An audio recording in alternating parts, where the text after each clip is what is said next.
Hello and welcome to the follow-up to my previous Doctor Who top 10 list. This is now my top 10 favourites list. I thought, well, I might as well do a top 10 favourites if I've done a top 10 least favourites. And now these stories are definitely ones that currently stand as my favourite stories, but this is obviously interchangeable, not just with the release of new episodes, but also the rewatching of older episodes. I get a lot of these stories I've only watched once, so with more further viewings, these opinions might change from what I remember, what I like, what I dislike. So please allow that, and also this is my list, so don't put your pitchforks away, because this is only my opinion, and that basically means nothing other than something to start a conversation with.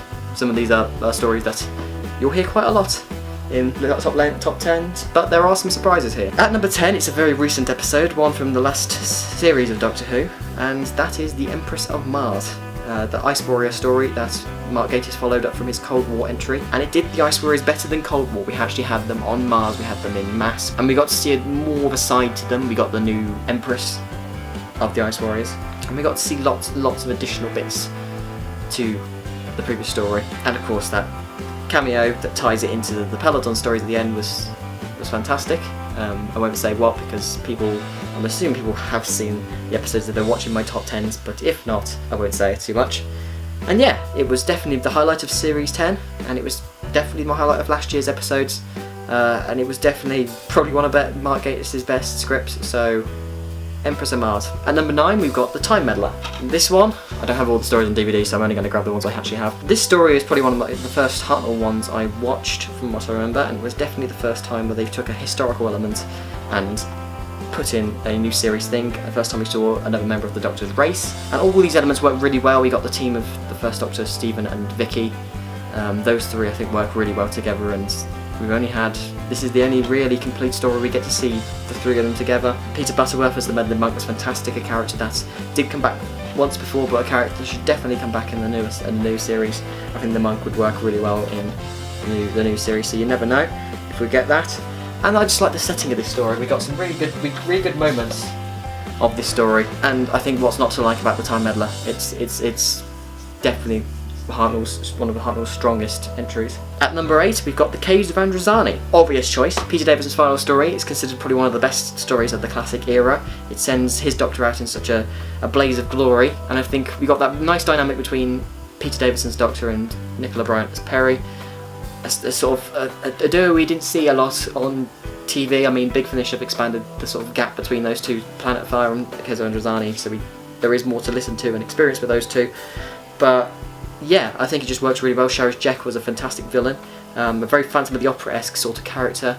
Considering it's not a story that hasn't got anything overly recognisable as Doctor Who, but the way it was written, the way it was directed by Graham Harper, it all just worked out really well. And I think Peter Davison went out on probably one of the best last stories for a Doctor, and I think a lot of people can agree with me on that one. At number 7, we've got a new series story. We've got Dalek. One of the earliest memories I have of Doctor Who was Dalek. I knew how important the Daleks were to the show, and to have them come back in 2005 when I first started watching it, it was quite an iconic moment to see what they could do, and they made them fearsome again. They made them basically indestructible almost. They made them a threat. That's what Dalek did, and I think unfortunately over the years the Daleks have lost that sense of... But with that first story particularly, we saw what one Dalek can do, and we saw a new element to that particular monster, and I think it's not been done as well since. Robert Sherman, great writing. Chris Eccleston was fantastic as the Doctor in this one, no pun intended. What else can I add? Just a very good, nicely contained Dalek story that just worked to bring them back into the modern series. Number 6 takes us back to the 60s. One story that I think, a Patrick Troughton story, when you think Patrick Troughton, this is probably the definitive Patrick Troughton story, and that is The Tomb of the Cybermen. Now, I don't know if I need to say much about The Tomb of the Cybermen that hasn't been said before. A previously lost story that was brought back in 1992 from Tokyo, I think, or was it Hong Kong, and outsold the Silence of the Lambs, and it ended up being probably one of the biggest Patrick Troughton stories. It was as good as everyone hoped it would be. It was the perfect mummy movie style Doctor Who, and it just worked. I've got it, and even I have got the original release of it on DVD. I don't think you get better Patrick Troughton Doctor Who than this story. At number 5, it's The War Machines. Another Hartnell entry. I've become quite attached to that sort of era of the show, and it's Hartnell's last technically complete story that we've got to watch in its entirety. It was the first one, the first Hartnell story I owned on DVD. I picked it up about 10 years ago now, this story, when it first came out. 10 years ago? Yes, 2008, but literally shortly after it came out, because I wanted to experience a 60s story. This is the first Doctor Who story I experienced from the 1960s, and what a story to start on. The introduction of Ben and Polly, two characters that have gone on to be, well, they were there for the first regeneration. They were sort of definitive companions in a lot of ways. We've got the first sort of venture into the Doctor returning to modern day Earth and sort of just saving people from the modern day, although of course now it's 50 years ago, but you know. And William Hartnell was got into his stride as the Doctor here, and he's probably the most Doctor-y we've seen him ever be, really, I think, in this story particularly. What's not to like about the War Machines? Doctor Who is required.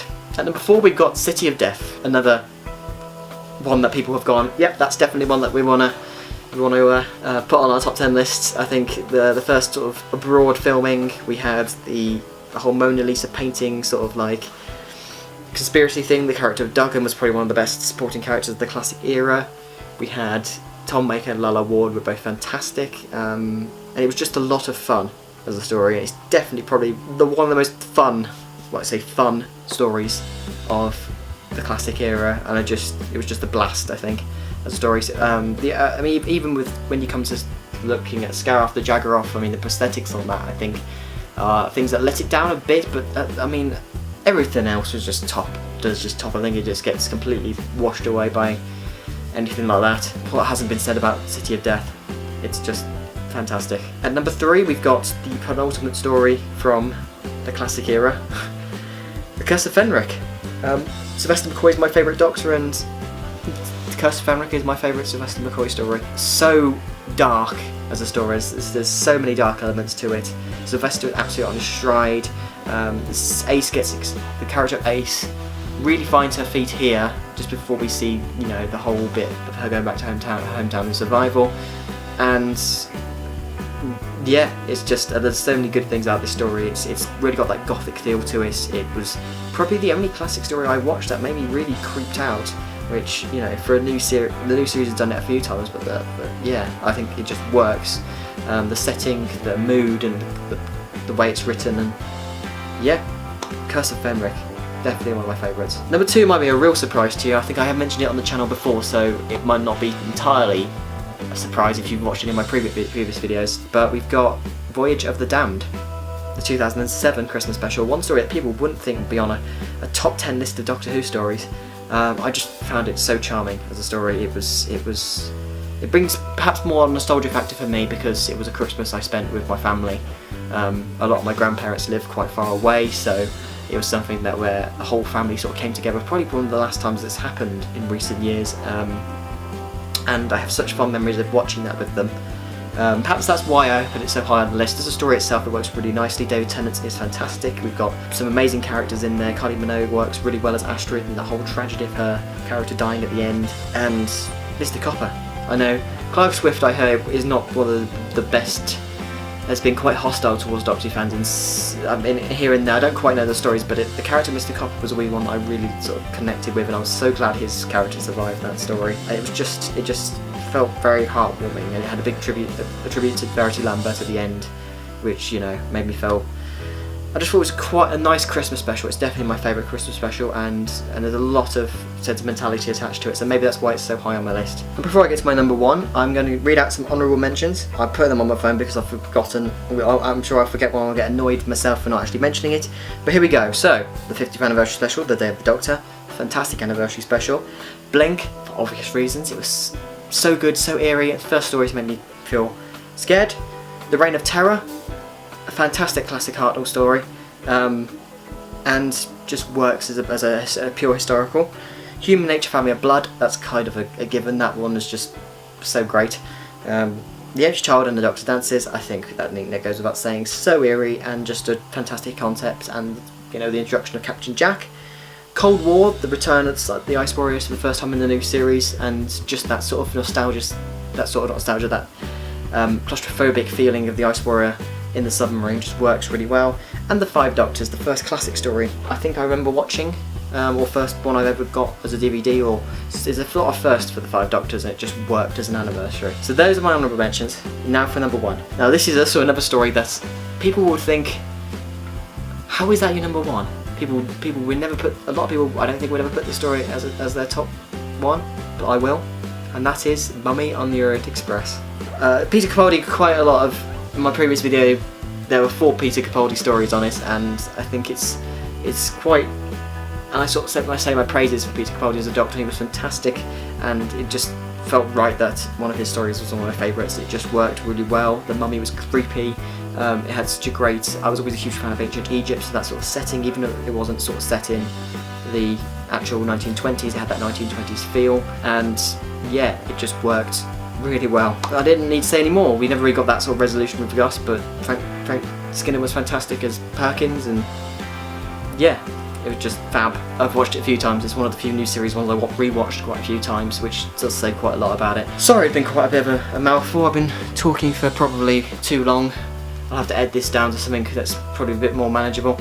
So hopefully this is going to be, I'm going to try and edit this in a new way to try and get this to work better. Trying to sort of give it a bit of a quicker pace than when I recorded it, because it feels like I'm really rambling on now. So if you enjoyed this sort of video, you enjoyed my top 10s, let me know what you think your favourite Doctor Who stories are down below. See if you comment if you want to see any more type top 10s from me. If you think this is a nice idea for a series, I might do a series out of this, but I just thought it was something I wanted to properly sort of list out. And my ideas do change and my favourites do change over time, so maybe I might do one every couple of years perhaps, or every so often if my thoughts change on stories. So let me know what you think. Thanks a lot for watching.